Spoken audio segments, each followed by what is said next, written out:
말씀 여호수아 23장 1절에서 5절까지입니다. 여호수아 23장 1절에서 5절 말씀까지 우리 한 목소리로 같이 교독하도록 하겠습니다. 여호수아 23장 1절에서 5절. 제가 1절을 읽습니다. 여호와께서 주위의 모든 원수들로부터 이스라엘을 쉬게 하신 지 오랜 후에 여호수아가 나이 많아 늙은지라. 여호수아가 온 이스라엘 곧 그들의 장로들과 수령들과 재판장들과 관리들을 불러다가 그들에게 이르되 나는 나이가 많아 늙었도다. 너희의 하나님 여호와께서 너희를 위하여 이 모든 나라에 행하신 일을 너희가 다 보았거니와 너희의 하나님 여호와 그는 너희를 위하여 싸우신 이시니라. 보라, 내가 요단에서부터 해 지는 쪽 해까지 남아있는 나라들과 이미 멸한 모든 나라를 내가 너희를 위하여 제비 뽑아 너희의 지파에게 기업이 되게 하였느니라. 함께 읽습니다. 너희의 하나님 여호와 그가 너희 앞에서 그들을 쫓아내사 너희 목전에서 그들을 떠나게 하시리니 너희의 하나님 여호와께서 너희에게 말씀하신 대로 너희가 그 땅을 차지할 것이라. 아멘. 오늘 여호수아 우리 41번째 강해입니다. 이제 여호수아가 24장까지 되어 있기 때문에요. 조만간 이제 여호수아의 대장정이 끝을 맺게 되는데요. 오늘 본문에 두 번에 걸쳐서 여호수아는 자기 자신이 나이가 심히 많고 늙었다 이런 이야기를 1절과 2절에서 하고 있습니다. 여호수아를 생각하면 늘 청년과 같은 이런 존재로 우리가 생각이 들기 때문에 이런 구절들이 좀 우리에게 확 들어오지가 않아요. 많이 낯설게 느껴지는 이런 표현인데요. 그럼에도 불구하고 여호수아는 이제 인생의 거의 황혼에 가까웠고 마지막 유언을 남겨야 되는 그 시점에 이르게 된 것입니다. 그래서 이제 오늘부터 23장에서 24장은 여호수아의 유언에 대한 이야기들을 좀 살필 수 있는 데까지 우리가 살펴보려고 합니다. 오늘 유언의 말씀의 서두에 해당하는 부분인데요. 특별히 제가 좀 주목을 하려는 구절은 3절이에요. 3절. 이제 여호수아가 나이가 많고 늙고 3절에 보면 이제 백성의 장로들과 수령들과 재판장들과 관리들을 모아두고 말하죠. 너희의 하나님 여호와께서 너희를 위하여 이 모든 나라에 행하신 일을 너희가 다 보았거니와 너희의 하나님 여호와 그는 너희를 위하여 싸우신 이시니라. 너희를 위해서 싸우시는 분이시다. 싸우신 분이시다. 이 3절 말씀을 좀 한번 깊이 묵상하면서 우리를 위해 싸우시는 하나님 앞에 우리가 어떤 반응을 보여야 하는가 하는 문제를 좀 생각을 해보도록 하겠습니다. 먼저 첫 번째로는 말씀의 제목이 우리를 위하시는 하나님을 따라서 우리를 위하시는 하나님을 따라서라고 하는 말씀의 제목을 가지고요. 우리의 반응에 대한 이야기들을 좀 한번 나누어 보겠습니다. 먼저 첫 번째로는 우리를 위하시는 하나님을 따라서 첫 번째는 우리의 반응은 그분의 사역을 위해서 싸우는 우리가 되어야 한다. 하나님이 우리를 위해서 일하신 것처럼 우리도 그분의 사역과 그분의 역사를 위해서 싸우는 우리들이 되어야 한다. 그분의 사역을 위하여라는 for라는 전치사에 좀 관심을 집중해야 될 필요가 있겠습니다. 그분을 위한 헌신의 삶, 그분을 위한 수고로움의 삶, 그런 삶을 하나님이 우리를 위하시기에 우리도 마땅히 그런 삶을 살아야 한다라고 하는 것입니다. 기본적으로 이 단계로 가는 것이 매우 중요하죠. 하나님을 위해 살지 않는 모든 인생은 자기를 위해 사는 것이죠. 욕망을 위해 사는 것이죠. 자기만을 위해 살다가 이제 신앙 안에 들어오고 기독교 신앙이 우리 가운데 중요한 의미로 가치로 다가올 때 결단이 생기고 그리고 하나님을 위해 살겠다. 하나님의 사역을 위해서 살아갈 것을 결단하게 되는 것이죠. 이렇게 하나님의 일과 사역을 향해서 돌아서게 되는 것, 그것이 엄청난 변화라고 말할 수 있겠어요. 그죠? 그래서 늘 하나님은 이 자리로 우리를 부르시죠. 하나님의 사역의 자리로 우리를 초청하시고 그분을 위해서 일해 가도록 우리를 부르셔요.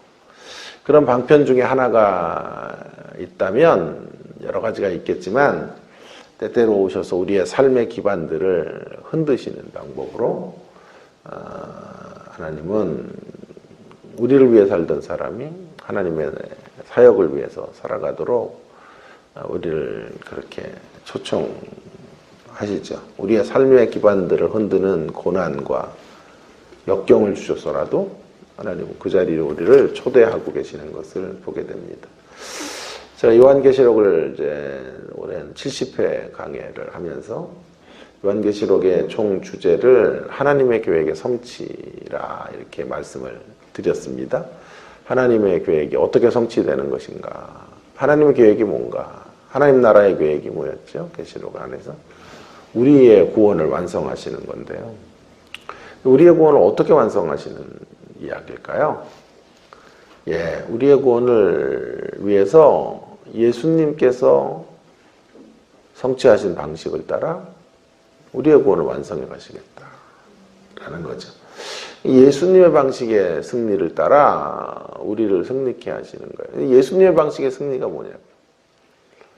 계시록 안에 있는 예수님의 방식의 승리는 어린 양의 길을 지나 사자가 되고 어린 양의 길을 지나 만주의 주 만왕의 왕이 되시는 거예요. 그러니까 하나님께서 우리를 이 땅에 보내시고 쭉 안락의 의자에 앉아서 편안한 침대에서 생활하다가 이 땅에서 누릴 것들을 다 누리고 유유자적하게 살다가 오너라, 그런 승리의 길로 우리를 만일 초대하셨다면 우리 모두 그렇게 살면 돼요. 그러나 예수님, 하나님께서 우리를 향한 계획은 예수님이 걸어가신 방식으로, 예수님이 걸어가신 방식의 특징은 어린 양의 길이요 십자가의 길이에요. 그런 방식으로 우리가 승리의 길을 걷도록 하신 거예요. 그렇기 때문에 계속해서 편안한 안락 의자에 앉아서 아무것도 하지 않고 살겠다, 이런 인생을 가만두실 리가 없어요. 편안의 침대를 때로 오셔서 흔들어 깨우셔요. 고통이 있어야 깨어나니까 고통도 주시고 아픔도 주시고 곤고함도 주셔서 우리가 살아왔던 삶들을 되돌아보게 하시고 그것을 통해서 하나님의 사역에로 부르심 앞에 눈뜨게 하는 이런 일들을 하시는 거죠. 여호수아의 모습을 보면서 놀라운 것은요, 하나님께서 그의 생애가 맞춰질 때까지 하나님 사역에 헌신하도록 계속 요청하고 계시는 거예요. 그 증거가 오늘 23장 1절, 2절에 나이 많아 늙었다 라는 구절에서 확인할 수 있겠죠. 사실은 이런 구절이 어디서부터 나왔냐 하면요. 13장으로 가보세요. 13장 1절에 보면요. 13장 1절에 이미 나왔어요. 여호수아가 나이가 많아 늙음에 여호와께서 그에게 이르시되 너는 나이가 많아 늙었고 얻을 땅이 매우 많이 남아있도다 하시면서 쉬어라. 이제 늙었으니 은퇴해라. 그렇게 말씀하시지 않았다. 나이 많아 늙었다는 것은 13장에 이미 언급이 되었는데요. 그때부터 땅 분배를 해야 된다. 그래서 새로운 사역을 그에게 주시는 거예요.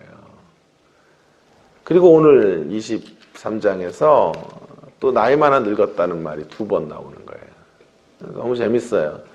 나이가 많아 늙은 지가 오래됐는데 하나님은 낚시나 하며 살다가 오거라 그렇게 말씀하시지 않은 것이죠.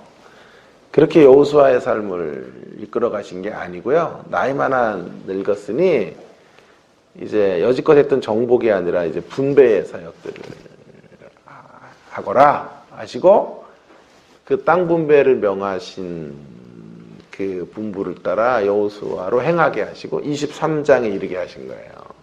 23장은 유언의 자리. 마지막 임종을 앞에 두는 마지막 때까지 하나님은 그를 통해서 하나님을 위하여 하나님의 사역을 위하여 일하도록 하시는 거죠. 그러니 우리의 삶의 전체 라이프 스팬 가운데 사명을 일부분으로 감당하는 게 아니고요. 삶 전체가 요람에서 무덤까지 사명을 향해서 디자인된 거예요.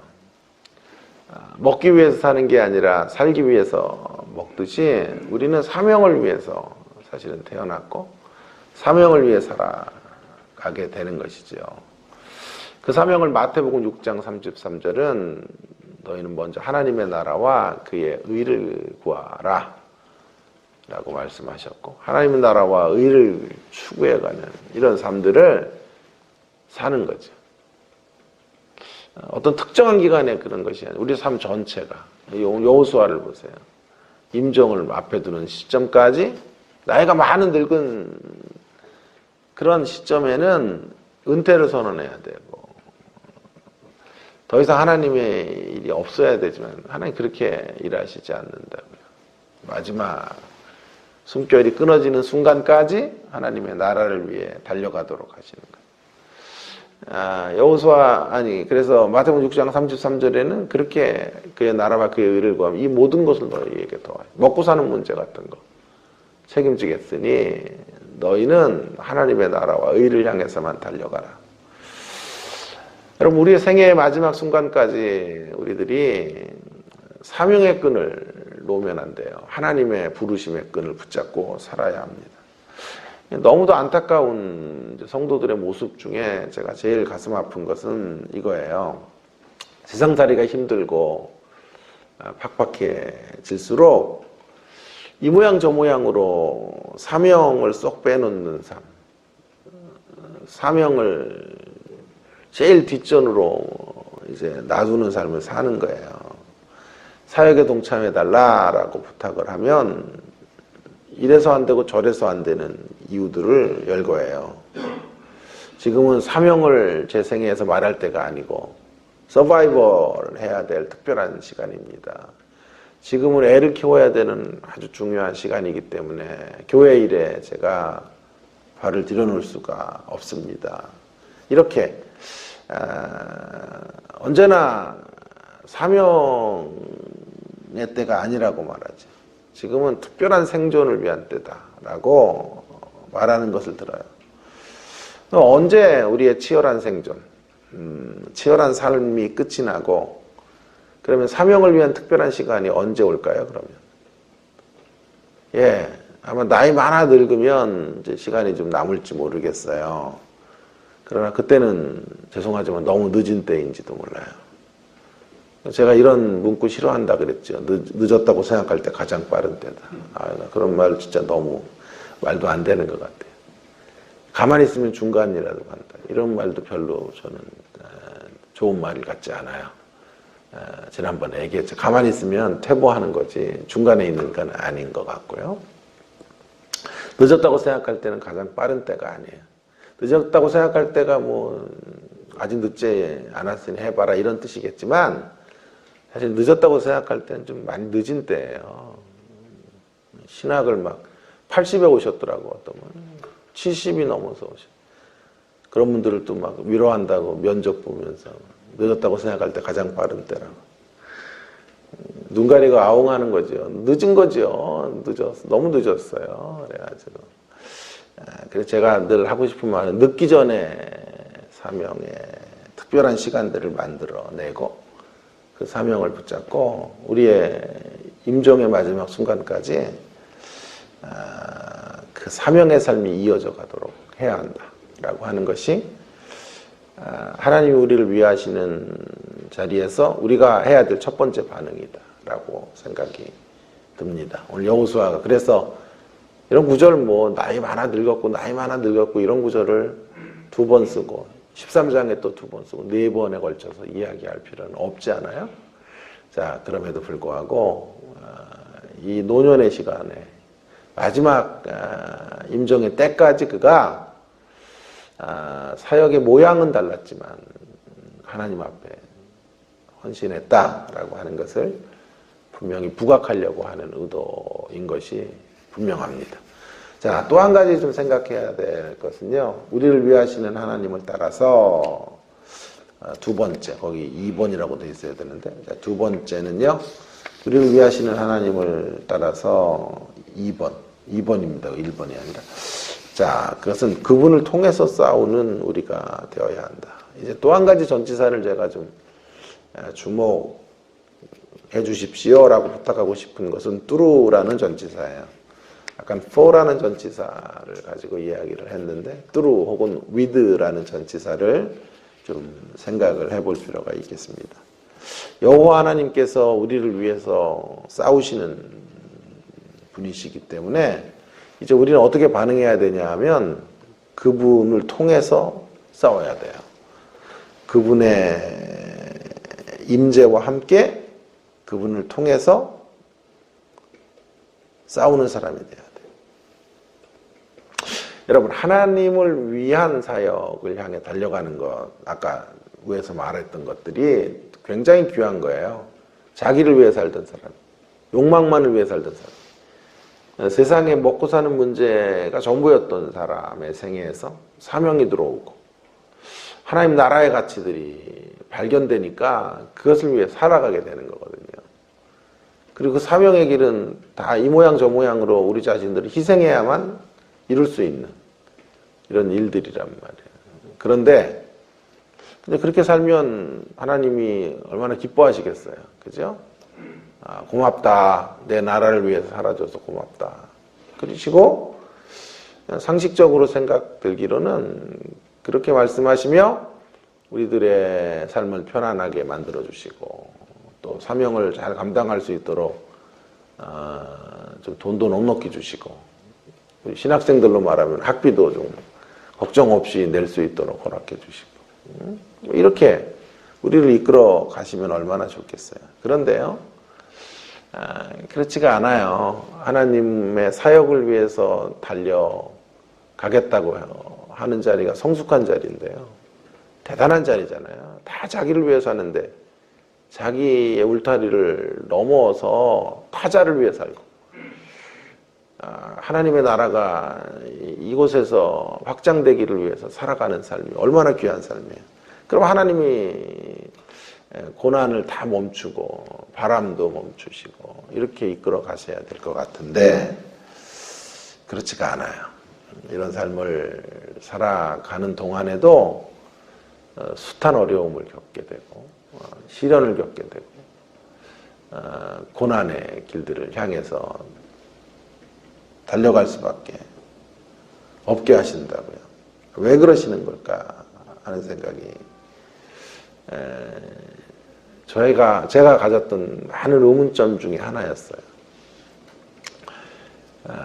그에 대한 답은 뭐냐 하면 하나님의 사역을 위해서 사는 게 최종적 수준이 아닌 거예요. 높은 수준인 건 맞지만 더 가야 되는 거예요. 더 가야 될 자리가 뭐냐 하면 하나님의 사역을 위해서 살아가는 삶을 이루는 방법에 있어서 하나님을 통해서 하나님과 함께 그 사역을 이루어가야 돼요. 하나님을 통해서 하나님과 함께 사역을 하나님 through 혹은 with 하나님과 함께 하나님을 통하여 그 사역을 이룬다라고 하는 건 하나님의 힘으로 주님이 주시는 임재로 날마다 그 사역을 버텨내야 된다는 말이에요. 그래서 계속해서 편안해지면 그런 긴장감들을 놓쳐요. 그래서 자 목사님들 보세요. 다 신학 졸업하고 정말 바른 목회하겠다고 나간단 말이에요. 언제 타락하냐 하면요. 큰 성공을 거둘 때 이름값이 올라가고 책을 몇 자 내고 그런 어떤 그의 명성들이 올라갈 때 그리고 성도들이 엔간히 모일 때 그때 주의해야 되거든요. 그것도 사실 대단한 건 인정을 해야 되지만 그 자리에서 이제 넘어질까 조심해야 돼요. 다 거기서 넘어져요. 500명 모여서 교만이 들어오면 500명이 그 사람 분량인 거야. 500명 모으고 이제 목회를 하나님 앞에서 어떤 의미에서 말아먹는 거죠. 또 1000명 때까지 겸손하다가 1000명이 모이면 그때부터 타락의 길을 걷는 거잖아요. 그래서 하나님을 위해서 사역을 여전히 함에도 불구하고 이제 결국 하나님을 통해서 하지 않으면 하나님과 함께 가지 않으면요 이렇게 우리 인생들이 다시 또 안락의 의자에 앉아서 편안을 추구해 간다고요. 그래서 우리 하나님께서 하나님을 위한 사역의 길을 걷는 결단을 해도 역시 우리를 또 와서 흔드시는 거예요. 왜냐하면 하나님이 찾는 진짜 높은 경지는 나를 통해서 일들을 해야 된다라고 우리를 부르시고 있기 때문이에요. 사실은 더 미리 말하면 일이 목표는 아니에요. 일을 통해서 하나님을 가깝게 배웠고 하나님 나라의 통로가 되는 그 행복과 하나님 나라 통로로 가까이에서 이제 수원지가 되면요 하나님 나라의 역사를 제일 먼저 맛보고 제일 풍성함을 누려요. 그것이 목표예요, 사실은. 일이라는 형태로 나타나기는 해도 실제는 하나님이 찾으시는 건 하나님 안에서 더 깊어져 가는 거죠. 그래서 하나님을 통해서 일해 가기를 원하셔서 한순간도 자기를 의존하지 못하도록 하시는 거예요. 이런 이제 생각들을 제가 정리하게 됐는데 오래전에 책 한 권이 저의 정리했던 생각들을 비슷한 말로 표현을 해줬더군요. 오스그니스라고 하는 참 이렇게 통하는 대목들이 있는 것 같아요. 좀 기독교 신앙에 대해서 진지하게 고민했던 분 같아요. 이분도 저의 고민과 맞닿아 있었던 거죠. 왜 하나님을 위해서 일하고 하나님 나라를 위해 힘있게 사역하는데 왜 고난을 안 멈추나 이런 생각을 했는데 오스그니스의 이야기가 좀 답을 어느 정도 주었어요. 자, 소명이라는 책에서 거기 제가 다 그대로 적어왔죠. 그리스도를 따르는 자로서 1차적인 소명과 2차적인 소명이 있는데요. 1차적인 소명은 그분에 의한, 그분을 향한, 그분을 위한 것이에요. 무엇보다도 1차적으로 우리는 누군가에게 부름을 받은 것이지. 멋있는 말이에요. 누군가, 하나님에게 부르심을 받은 거지. 무엇인가, 예를 들어 어머니의 역할이나 정치가나 교직으로 나 어디엔가, 도시 빈민으로 가야 되는지, 몽고로 가야 되는지, 가나로 가야 되는지, 한국에 있어야 되는지, 거기로 부르심 받은 게 아니에요. 1차적으로 가장 중요한 부르심은 누군가에게로의 부르심, 하나님에게로 부르심을 받아요. 2차적인 부르심이 무엇이 될 것인가, 투두의 문제. 그러니까 1차적인 부르심은 투비의 문제인 거예요. 비잉의 문제인 거지. 하나님 안에서 하나님의 임재 가운데 만들어지고 빚어지고 새로워지는 삶을 사는 것. 하나님과 더 깊은 친밀함의 관계 안으로 들어가는 게 1차적인 소명인 거예요. 그 다음에 2차적인 부르심이 이제 어디로 갈 것인지, 무슨 일을, 무슨 작업으로 할 것인지. 많은 사람들이, 많은 젊은이들에게 제가 물어요. 당신의 비전이 무엇입니까? 물으면 대부분 머리를 극적이고, 글쎄요, 아버지는 의사가 되라는데 저는 그런 거 별로 싫고, 글쎄 뭘 해야 될지 모르겠어요. 어떤 이들은 말해요. 저 선교사 하렵니다. 저는 정치를 하렵니다. 저는 사업가가 되렵니다. 그러니 결국 비전이라고 물으면 전부 두잉에 대한 이야기를 하는 거예요. 어떤 직업을 가질 것인가, 어떤 장소에서 그 일을 할 것인가, 이런 식으로 우리들의 소명이 국한되어 있는 거죠. 물론 그것도 귀한 거지만 그것도 없는 사람들이 태반이고, 그렇게 말하는 사람도 몇 프로도 안 돼요. 그러나 진짜 제가 듣고 싶은 말은 어떤 도잉으로의 부르심, 투두에 대한 문제 이전에 투비의 문제인 거죠. 자, 선교사가 되는 게 우리의 1차적 사명이면 어떻게 될까요? 선교지에서 한국으로 들어오면 사명도 무너지는 거잖아요.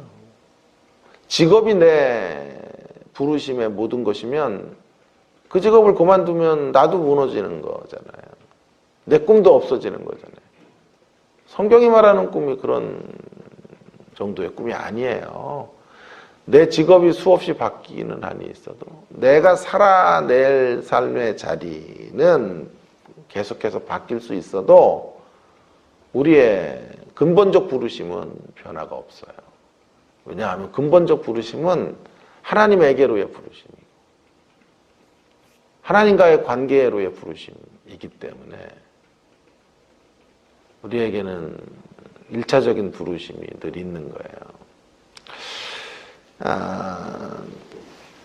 그래서 기독교 신앙에 이제 심취한 사람들 중에 혹은 뭐 선교단체나 이런데 일찍 몸을 담고 이런 특별히 자매들 이런 분들도 제가 많이 만나는데 이런 부분에서 좀 너무 이렇게 고집스러움이 있더라고요. 그래서 결혼의 문제 같은 걸 제가 얘기를 하면 왜 결혼 안 하냐 그러면 자기와 같이 사명을 감당할 사람을 찾고 있는데 없다는 거예요. 무슨 사명이냐 그랬더니 아프리카의 무슨 어떤 뭐 부족의 지역에 들어가서 같이 사역할 그런 남편을 찾는데 없다는 거예요. 당연히 없죠. 그런 남편이 어디 있어요. 그냥 뭐 선교할 사람 이렇게 해도 없을 텐데 아프리카 어떤 지역에 부시맨들 만날 사람 그 사람은 없지 당연히 그게. 그러니까 이미 그 사람은 결혼 안 하기로 작정한 사람이에요. 그 얘기는. 그런 사람이 하나님이 무슨 콜링으로 환상으로 보여주면 결혼하겠다. 아마 죽을 때까지 결혼하기 힘들 거예요. 그 왜요?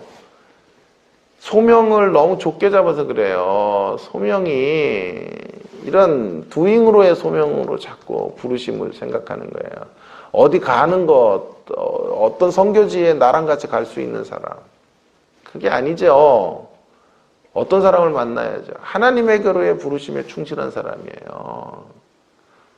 나도 그 선교지에서 죽을지 거기서 다시 다른 선교지로 갈지는 나도 잘 모르는 거예요, 사실은. 내가 교수를 하다가 목회를 할 수도 있고, 목회를 하다가 교수를 할 수도 있고. 그런 것들은 가변적인 것이죠. 거기가 무슨 확정되는 무엇으로 나를 못 박으면 안 되고, 정말 어떤 자리에 있든지, 무슨 일을 하든지, 우리의 가장 중요한 부르심은 하나님에게로의 부르심, 하나님 관계로의 부르심을 요청받고 있다는 사실을 기억하면서 하나님을 통하여 살아가고 하나님과 함께 살아가는, 이것이 가장 중요한 사명이에요. 그래서 이런 의미에서 우리의 부르심에는 은퇴는 없어요.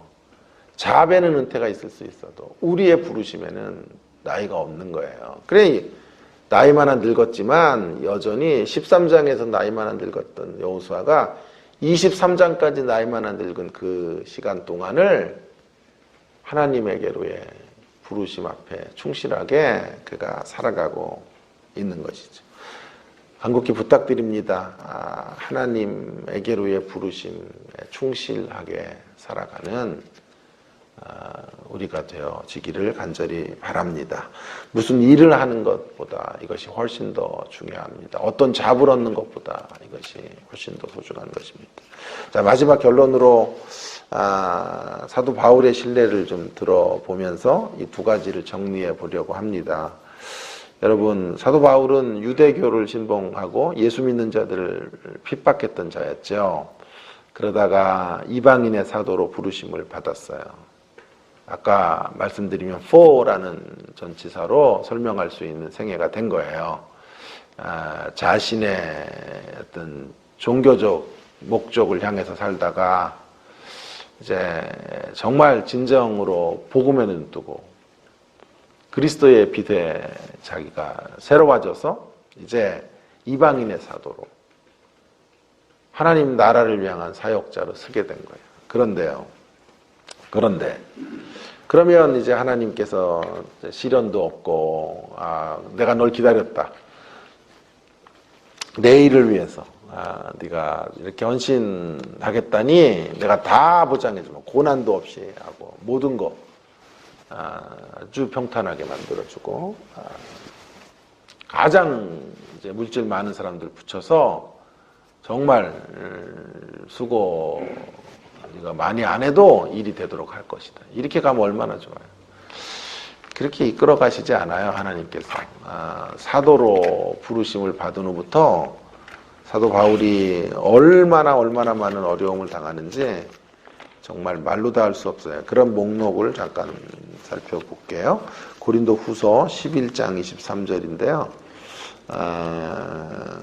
거기 이제 보시면 고린도후서 11장 23절을 한번 좀 찾아가 보겠습니다. 고린도후서 11장. 어차피 고린도서를 펴놓으세요. 이따 또 볼게요. 고린도후서 11장 23절에 보면 제가 빨리 읽어볼게요. 그들이 그리스도의 일꾼이냐 정신없는 말을 하거니와 나는 더욱 그러하듯 내가 수고를 넘치도록 하고 옥에 갇히기도 더 많이 하고 매도 수없이 맞고 여러 번 죽을 뻔하였으니 유대인에게 40에 하나 감한매를 5번이나 맞았어요. 여러분, 이 40에 하나 감한매를 맞으면요 보통은 하반신을 못 쓴다 그래요. 그리고 죽는 사람이 태반이에요. 그러니까 40에 하나 감한매를 5번 맞아. 3번 태장에 맞고. 그리고 그들의 매나 채찍 같은 거에는 전부 앞에 이렇게 납 같은 게 이렇게 쇠 같은 게 달려 있어가지고 그걸로 때리거나 하면 살점이 다 뜯어져 나와요. 그런 모진 고통들을 당했어요. 저는 아마 사도 바울은 목발을 짚고 다녔을 것이다. 이렇게 추측해요. 이런 고통에서 버텨낼 장사가 없어요. 얼마나 많은 어려움을 당했는지 몰라요.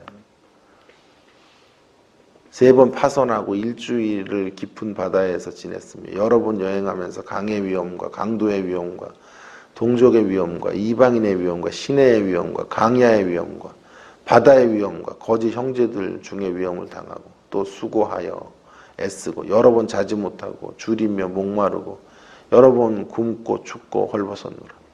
근데 이런 고통은 고통도 아니에요. 진짜 고통은 뭐냐면 이외에 일은 고사하고 아직도 날마다 내 속에 눌리는 일이 있는데 곧 모든 교회를 위해 염려하는 것이라. 이 모든 고통이 너무 심하고 그 후유증으로 지금도 다리를 절고 비가 오면 온 삭신이 쑤시고 그렇게 사는데 그 모든 고통을 다 가지고도 자기가 교회를 염려하는 고통보다는 작은 거다라고 말하는. 그러니 그가 주님을 위해 살겠다고 하는 자리에서 이제 본격적으로 고난이 시작된 거예요. 왜 그렇게 인도하셨을까요? 자, 고린도 후서 1장, 제가 정말 좋아하는, 수도 없이 본문은 제가 살아있는 동안에 설교될 거예요. 고린도후서 1장 8절에 이런 말이 있어요. 형제들아, 우리가 아시아에서 당한 환난을 너희가 모르기를 원치. 우리가 사도 바울 일행들이 아시아에서 당한 환난, 아까 말한 그 환난이에요. 뭐 40에 하나 감한매를 수도 없이 맞고 했던 그 아시아에서 당한 환난을 너희가 모르기를 원치 않으니 힘에 겹도록 심한 고난을 당하여 살 소망이 끊어지고 아 이제 끝났구나 이제 죽었구나 할 순간이 계속됐단 말이에요. 왜 그렇게 인도하시냐고요. 하나님을 위해 살겠다는데 왜 그렇게 인도하세요. 이런 고난 다 막아줘야 되는 거 아니에요. 그런데 본격적인 고난이 하나님을 위해 살겠다고 할 때 시작된 거예요. 이유가 있어요. 9절에 제가 좋아하는 9절에 우리가 사형 선고를 받은 줄 알아.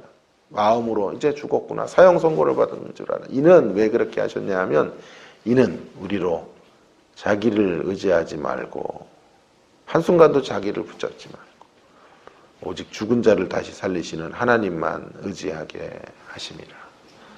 고난 옆에 죽음 옆으로 그를 몰아서 한순간도 자기 자신의 힘, 근거, 자신이 믿을 만한 그 어떤 세력들 속에서 사역이 이루어지게 하시지 않고 자신을 부정해야 돼요.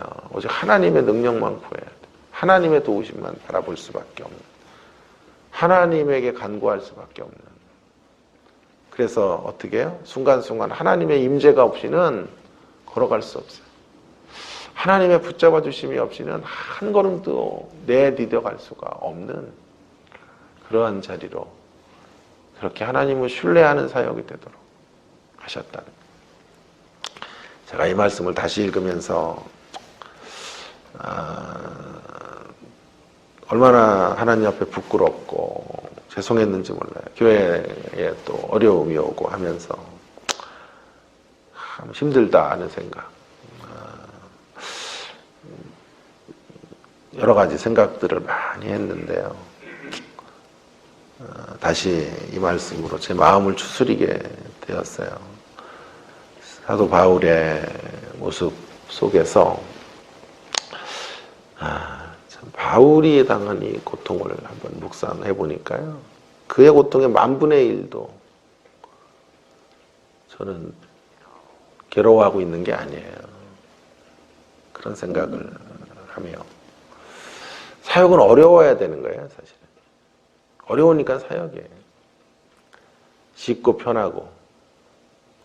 여러분 이상해요. 제가 어제도 3일 집회하고 왔는데요. 이상하게요. 밖에만 나가면요. 열광을 해요. 성도들이. 하면 다음에 또 와달래요. 또 자랑한다고 그럴까봐 더 이상 얘기는 못하는데요. 집회를 한 번 하면요. 한 번 끝나는 집회가 없어요. 다음에 또 와달라. 막 장로님 한 분은 와서 나한테 막 그래. 제 평생에 70년생의 목회 신앙 패러다임이 다 바뀌었습니다. 담임 목사님 저를 별로 부르고 싶지 않은 것 같아요. 말씀도 잘 안 하시는데 장로님들이 조만간에 언제 또 한번 모시겠습니까? 막 앞에서 막 독촉을 하고 목사님은 예 모셔야죠. 근데 이상하게 그분들에게 했던 얘기 다 여기서 했던 거거든요. 여기서 했던 얘기들 이런 얘기들인데요.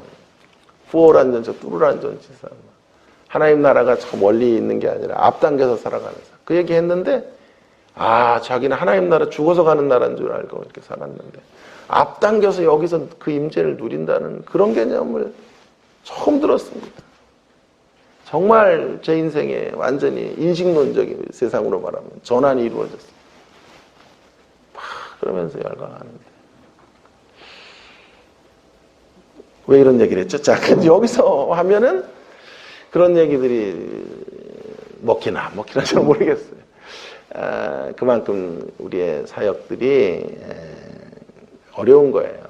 예수님도 고향에서 잘 대접을 못 받고. 사역의 현장이라는 게 밖에 나가서는 폼 나도 또 가까이에 있으면 폼도 나지 않고 이 모양 저 모양으로 힘들고 어렵고 공고한 것이에요. 그러나 왜 그렇게 인도하시나? 우리의 사역을 좀 폼나게 그냥 있어만 해도 막 500명, 1000명씩 모이는 이런 데 가면 훨씬 더 편하겠죠. 그러나 그렇게 되면 하나님을 안 구해요. 하나님의 얼굴을 구하지 않아요. 내가 잘나서 뭘 하는 줄 알고 교만과 자기 포만감에 휩싸이게 어렵고 힘든 사도 바울의 사역의 현장을 통해 늘 하나님 얼굴 구하기.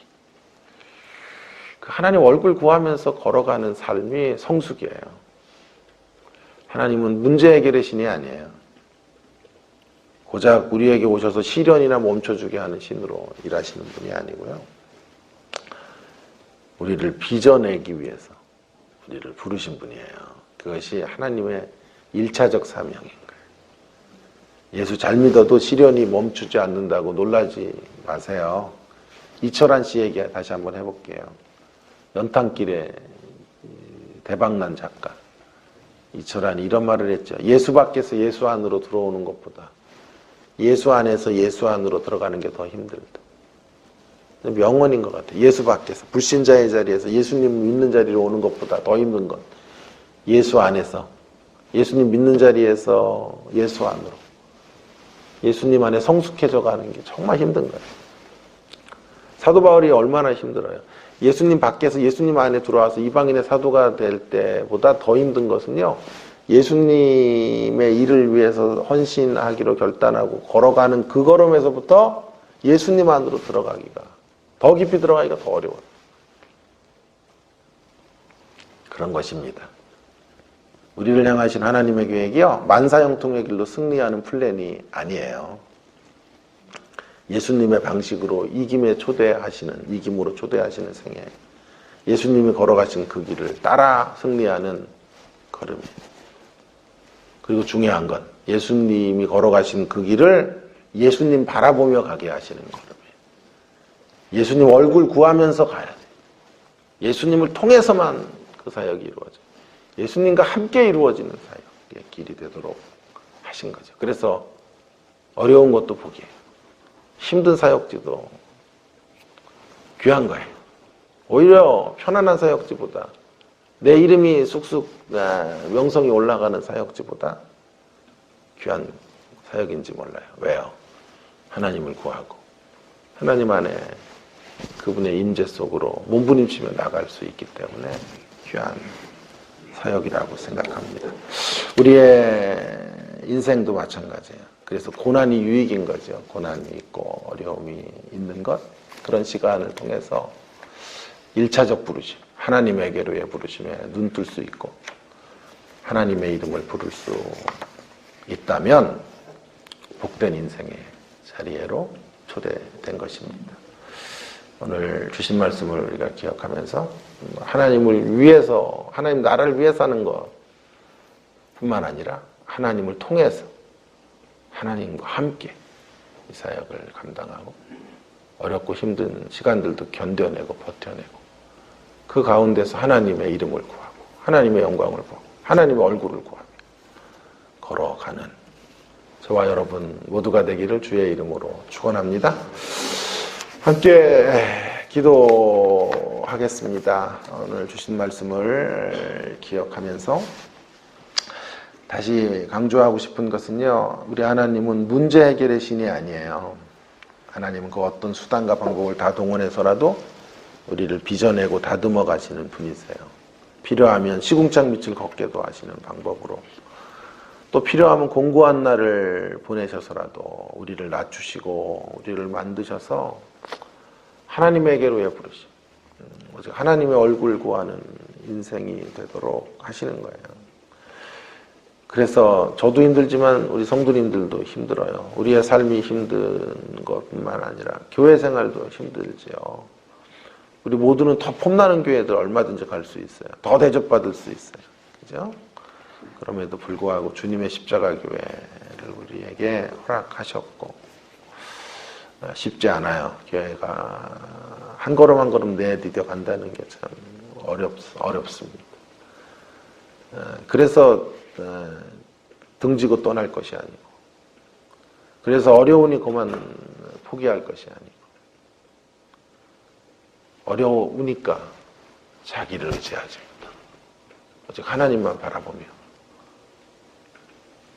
승부수를 던지고 하나님의 얼굴을 구하며 주의 도우심을 간구하고 진짜 하나님을 이 어려움 속에서 만나고 하나님을 통해서 일하고 하나님과 함께 일하고 환경 바라보지 않고 걸어가는 그런 우리가 되어야 되겠습니다. 그런 기도를 하나님 앞에 올려드리면서 함께 동성으로 같이 기도하겠습니다. 하나님 아버지 은혜를 감사합니다. 주께서 오늘도 저희들에게 귀한 생명의 말씀을 주셔서 하나님 오늘 주신 말씀을 가지고 하나님 우리가 하나님 앞에서 어떻게 살아야 할지 알려주셔서 감사합니다. 우리를 위하시는 하나님 앞에 우리가 하나님 사역을 위해 달려가는 그런 모습들을 갖게 되어지기를 간절히 원합니다. 그러나 그 사역을 하나님을 통해서 감당하고 하나님과 함께 감당해가는 저희들이 되어지기를 원합니다. 하나님의 교회를 하나님 좀 세우고 하나님 원하시는 모습의 사역을 하고 싶은데 하나님 아버지 여러 가지 어려움들이 우리 가운데 있습니다. 우리의 삶 가운데 고통이 있고 곤고함이 있습니다. 하나님 아버지 그러한 자리에서 포기하고 낙심하고 좌절하고 절망할 것이 아니라 하나님 아버지 우리로 자기를 의뢰하지 말고 오직 죽은 자를 다시 살리신 하나님만 의지하게 하심이라는 말씀을 붙잡고 다시 하나님 의지하는 법 배우며 하나님 바라보며 하나님 아버지 우리의 삶의 폐허의 잿더미 속에서 이루어서는 저희들이 되어질 수 있도록 은혜를 베풀어 주시기를 간절히 원합니다. 늘 하나님 안에서 소망을 갖고 하나님의 위대한 반전과 새 역사를 기대하며 하나님 아버지 우리가 잠잠히 주님 묵상하며 이 길을 따라갈 수 있도록 도와주시기를 간절히 소망합니다. 주님 역사에 주옵시고 함께하여 주시옵소서. 주여 우리를 긍휼히 여기시고 불쌍히 여기시고 주의 자비와 놀라운 은총으로 하나님 우리를 사로잡으시고 하나님의 신실하심을 따라 우리도 신실하되 주님 통하여 주님과 함께 이 걸음들을 걸어갈 수 있도록 하나님 아버지 은혜를 베풀어 주시옵소서. 주의 자비와 긍휼을 우리에게 허락하여 주시기를 간절히 원합니다. 주여 도와주시옵소서. 역사에 주시기를 원합니다. 함께하여 주옵소서. 우리 계속해서 우리 주일 예배를 위해서 기도해 주시기를 바랍니다. 주일 예배가 살아야 합니다. 하나님의 임재로 하나님의 영광의 빛이 비춰져야 합니다. 심령들 속에 말입니다. 그런 예배 되도록 붙잡아 달라고 기도해 주시고 예배를 통해 말씀을 통해 깨어지고 새로워져야 되겠습니다. 그런 하나님 주일에 예배 모임이 되도록 함께 해달라고 기도해 주시기를 바랍니다. 우리 서 목사님을 위해서도 기도해 주시고요. 은퇴 후에 또 이렇게 귀하게 사역을 저희를 위해서 감당해 주시는데요. 지치지 않고 낙심하지 않고 이 사역을 잘 끝까지 감당하실 수 있도록 우리 하나님께서 새 힘과 능력을 귀한 목사님 또 사모님에게 부어달라고 기도해 주시기를 바랍니다. 주일 예배를 이끄실 때에도 그렇게 하나님의 귀한 오른팔에 붙들려 쓰여지시도록 함께 해달라고 기도해 주시고, 부족한 저를 위해서도 기도해 주시고요. 또 우리 서전도사님 위해서도 귀한 사역 잘 감당하시도록 붙잡아 달라고 기도해 주시기를 바랍니다. 우리 장로님들과 또 리더십의 첫 자리에 계신 모든 우리 성도님들 함께 해달라고 같이 기도해 주십시오. 우리 연약한 지체들을 놓고도 또 우리 노 부모님들의 남은 생애를 위해서도 함께 기도하고 개인 기도하겠습니다. 기도하십시다. 하나님 아버지 은혜를 감사합니다. 주일의 예배를 하나님 붙잡아 주시고 하나님의 임재로 가득한 예배 되어지도록 하나님 아버지 도와주시고, 하나님 아버지 예배를 위하여 수고하고 수종드는 모든 주의 지체들을 하나님 붙잡아 주시고, 하나님 아버지 국률로 거치해 주시기를 소망합니다.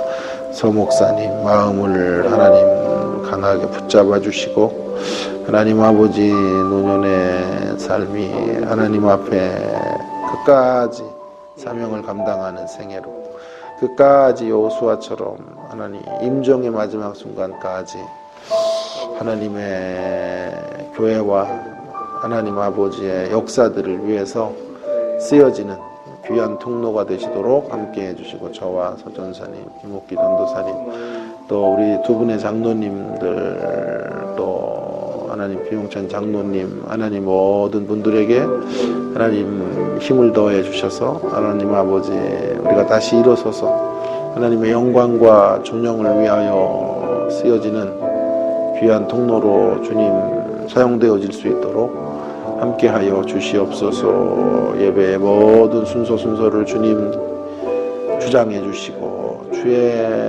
왕되심을 따라 하나님 교회가 다시 한번 새로운 반전의 드라마를 펼쳐갈 수 있도록 하나님 아버지 도와주시고 함께하여 주시기를 간절히 원합니다. 연약한 지체들을 강건하게 하시고, 우리 가정 안에 아픔 속에 있는 분들을 위로해 주시고 치료해 주시기를 소망합니다. 하나님 아버지 붙잡아 주시고, 우리 부모님들 남은 생애를 하나님의 사랑의 손길에 부탁합니다. 하나님 가장 아름다운 결말을 맞이하실 수 있도록 하나님 아버지 노년의 삶에 외롭지 아니하시도록 우리 하나님이 은혜를 풍성히 베풀어 주옵소서. 하나님 도와주시기를 간절히 원합니다. 함께하여 주시옵소서. 하나님 아버지, 오늘도 저희들에게 참 소중한 생명의 말씀을 허락해 주셔서 감사합니다. 우리를 위하여 싸우시는 하나님 앞에 우리도 하나님의 사역을 위하여 싸우는 인생들 되어지기를 원합니다. 생이 끝나는 마지막 순간까지 사명의 끝 놓지 말고 살아가는 저희들 모두가 되게 하여 주시옵소서. 하나님의 나라를 위하여 살아가는 것뿐만이 아니라 하나님을 통하여 우리 주님과 함께 이 부르심의 자리로 나아가는 저희들이 되어지게 하여 주옵소서. 어떤 일로의 부르심이 전에, 어딘가로의 부르심이 전에 하나님에게로의 부르심이 우리들의 가장 중요한 사명인 것을 깨닫게 하시고, 날마다 주 앞으로 더 가까이 나아가는 저희들의 심령들이 되게 하여 주시옵소서. 하나님의 삶이 어렵고 곤고합니다. 교회도 여러 가지로 힘든 현실 속에 있습니다. 그러나 하나님 낙심하지 말고 좌절하지 말게 하시고, 우리로 하나님 자기를 의뢰하지 말고 오직 죽은 자를 다시 살리시는 하나님만 의뢰케 하시려고, 하나님 우리를 흔들어 깨우시는 하나님의 사랑의 음성임을 깨닫게 하시고 하나님 아버지 우리가 신실하게 반응하며 주의 얼굴을 구하는 얼굴의 도우심을 구하는 저희들이 되도록 인도하여 주시옵소서. 다시 우리 교회를 하나님 강하게 세워주시고 반전의 새 드라마를 주님 펼쳐주셔서 이풍당 이년하여 더 빨리 나아가는 복된 교회가 되도록 도와주시기를 원합니다.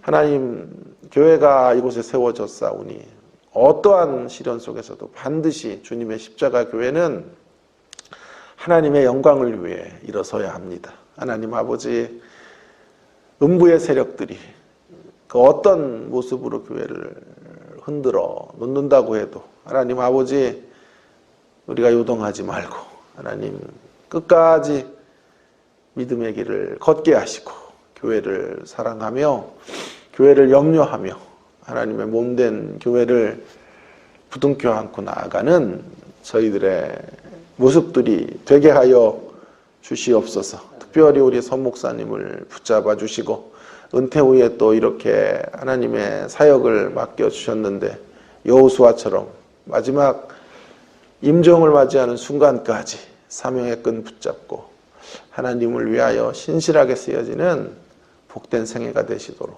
하나님 함께하여 주시옵소서. 저와 또 우리 두 분의 전도사님과 장로님들에게도 동일한 은혜를 허락해 주시고 담대함을 허락하여 주옵소서. 주일 예배 하나님 기뻐하시는 예배 드려지게 하시고 영의 임재로 충만해지는 예배의 시간 되도록 함께하여 주시옵소서. 예수님 귀하신 이름으로 간절히 기도 올리옵나이다. 아멘.